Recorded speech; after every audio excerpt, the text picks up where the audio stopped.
Salam sejahtera dan salam Sarawakku sayang, Buletin Nukas edisi malam 9 November 2021 bersama saya Janet Bennett.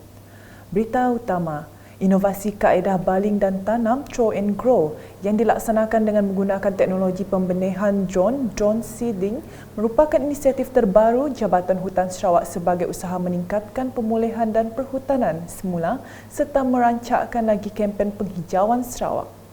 Ketua Menteri Datuk Patinggi Dr. Abang Abdul Rahman Zahari Tun Datuk Abang Openg berkata, kaedah inovatif ini bukan sahaja menjimatkan kos, malah membolehkan usaha pemulihan dijalankan di kawasan terpencil. Bermakna kita gunakan teknologi dan Caterpillar tu akan berjalan dengan dirinya pun. Saya ada berdereba. Mun kita nak Caterpillar berjalan ke diri, mun marek dah, antu kata kita.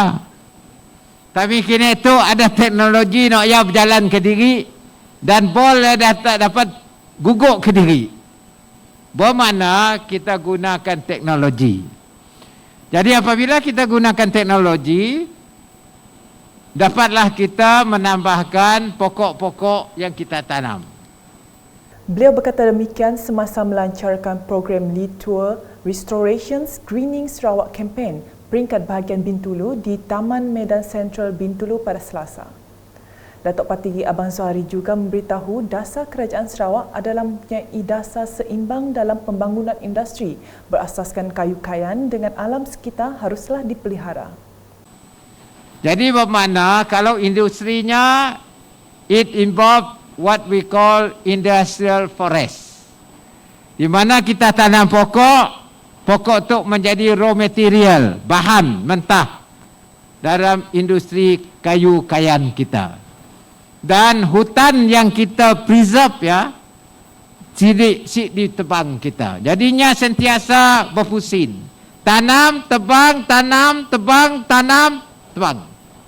Dalam majlis sama, Ketua Menteri juga menyaksikan majlis menandatangani memorandum perjanjian di antara Jabatan Hutan Sarawak dan Lembaga Kemajuan Bintulu, BDA. Selanjutnya, golongan wanita Dayak digesa menceburi bidang keusahawanan dalam usaha menambahkan pendapatan keluarga sekaligus meningkatkan taraf kehidupan dan keluarga. Menteri Utiliti Sarawak Datuk Seri Dr. Stephen Rundi Utom berkata, golongan wanita mempunyai hak yang sama seperti golongan lelaki bagi memajukan diri sendiri terutama dalam bidang usahawan.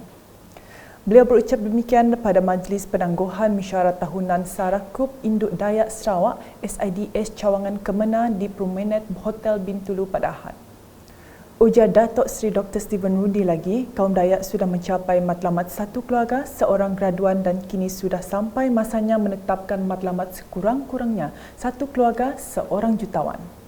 Bagi tujuan itu, katanya SIDS Kemenah memainkan peranan penting bagi menganjurkan program atau kursus keusahawan dan perniagaan bagi membuka mata dan minda ahlinya bahawa ianya bukan bidang asing lagi bagi golongan wanita. Jelas beliau lagi, apa yang penting ialah setiap wanita Dayak sekurang-kurangnya harus memberi fokus kepada satu perusahaan untuk dimajukan sebelum mengembangkan lagi perniagaan mereka itu. Tambahnya, golongan wanita harus cekal dan tabah menghadapi cabaran dalam dunia perniagaan bagi membolehkan mereka menjadi usahawan yang berjaya. Dalam majlis sama, Datuk Seri Dr. Stephen Rundi turut mengumumkan bantuan sebanyak RM50,000 buat SIDS Kemenah bagi menjalankan aktiviti semasa serta program pada tahun hadapan. Berikut pula mengenai projek penyambungan saluran paip di Kampung Damai Jaya dan Kampung Senadin Jaya Biri dengan kos sebanyak RM580,000 telah siap sepenuhnya pada Ogos 2021. Menteri Pengangkutan Sarawak Datuk Seri Lee Kim Shin telah menyempurnakan majlis ringkas perasmian projek sepanjang kira-kira 21 km di Kampung Damai Jaya, Desa Senadin Miri pada Isnin. Beliau berkata projek yang dilaksanakan laku manajemen Sdn Bhd selama 3 bulan ini telah memberi manfaat kepada kira-kira 122 pengguna bagi kedua-dua kampung tersebut. Datuk Seri Lee juga mengucapkan terima kasih kepada laku manajemen Sdn Bhd di atas usaha pantas mereka yang membolehkan penduduk kampung menikmati bekalan air paip bersih. Sementara itu, beberapa orang wakil penduduk Kasau Dingai dan Jaya Nyambung merakamkan ucapan terima kasih kepada Datuk Seri Lee kerana telah membantu kampung mereka bukan sahaja bekalan air, malah bekalan elektrik, jalan raya dan parit konkrit. Perasaan saya amat gembira sudah ada ALD, sebab selama ini kita orang selalu berfungsi lah satu pipe. Saya yang paling ujung, kalau orang dekat depan tu buka air kan, pakai air langsung dia ada sampai ke ujung sana. Kadang-kadang panas juga kalau bila mau guna air tiada air. Jadi sekarang saya memang cukup gembira. Terima kasih Datuk kerana menolong kami, kampung kami. Jadi saya minta terima kasih banyak-banyak, thank you very much kepada Tuli. Dia menyokong rakyat sini di Kampung Damai Senadin. Semua yang saya minta dari Jiraya, kedua dari parit, ketiga kami sudah ada elektrik, keempat kami sudah kasih dia air. Jadi ini hari dia resmi itu air pahit Temurang. Jadi saya minta, jadi saya betul-betul syukurlah dia Datuli nyukuk sukuk Temurang. Pasal minta di projek lah. Perkembangan berikut pula mengenai 4 projek transformasi luar bandar RTP di kawasan Dewan Undangan Negeri Dun Kakus yang bakal dilaksanakan dan akan memberi manfaat kepada penduduk setempat. Menteri Muda di Jabatan Ketua Menteri Undang-Undang dan Adat Bumiputera Sarawak, Datuk John Sikitaya berkata, ini merupakan cara kerajaan gabungan Parti Sarawak GPS untuk membantu rakyat. Jadi, Siti lagi pekat aku bagi bala kita, pasal kita ke kak tapak atau kendul kita ke rumah barunya. Laban ke dia tu, mayu bala kita tu tadi, kak ngagak kendul tu tadi nitih kati kita. Jadi dia tu kadang-kadang tu lama proses tu tadi kebuah lama, laban maka ke dia tu mesti dia cek sedak land and survey dulu. Tapak ke kak atau kendul kita berubah tu baru. Udah desah ke sedak land survey tu tadi, ukai tanah orang, ukai tanah siapa-siapa, tak ke ukai, tak nak tahu nak berumah, dia kena seorang kena tahu, hanya tanah kita pun, dia mudah disukat, mudah bersih pala, dia mudah disukat, hanya tanah insial kita tahu nak berumah. Beliau berkata demikian semasa berucap dalam majlis penyerahan dokumen projek RTP Dewan Undangan Negeri Dun Kakus pada Isnin. Projek tersebut adalah seperti berikut.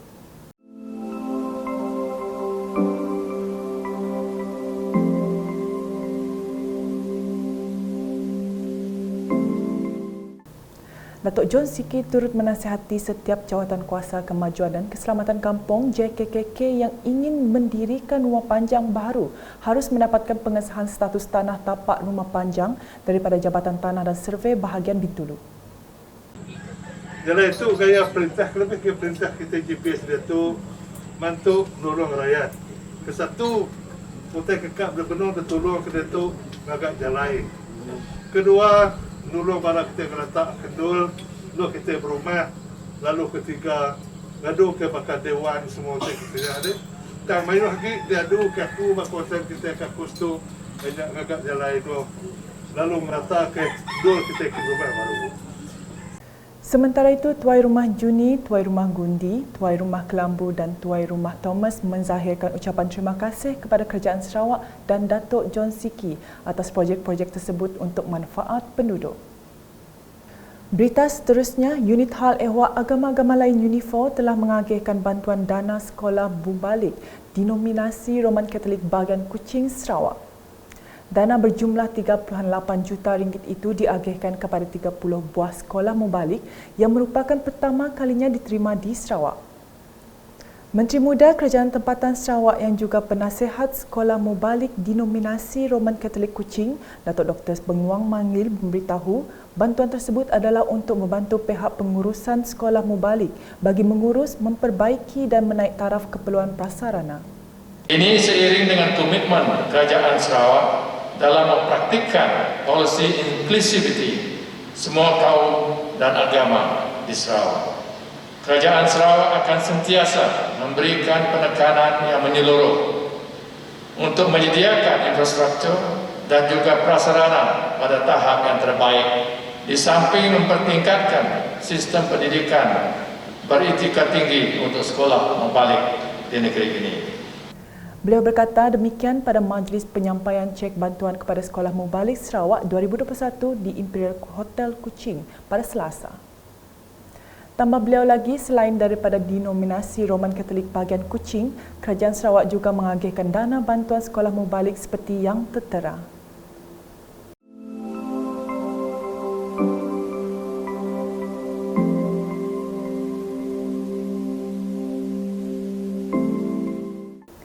Berita berikutnya, Dewan Bandaraya Kuching Utara di BKU mencadangkan supaya parit konkrit baru dibina di Lorong Jahaya Maju Taman OSIS Bandar Baru Semariang, Kuching.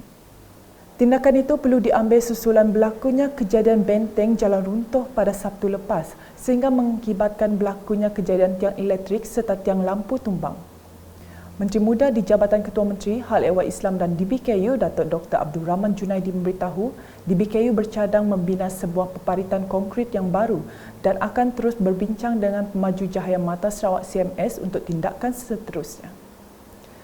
Semasa melakukan tinjauan ke lokasi kejadian pada Isnin, beliau difahamkan pihak Pemaju akan menyediakan pendekatan masa panjang untuk kerja-kerja pembinaan di kawasan runtuhan.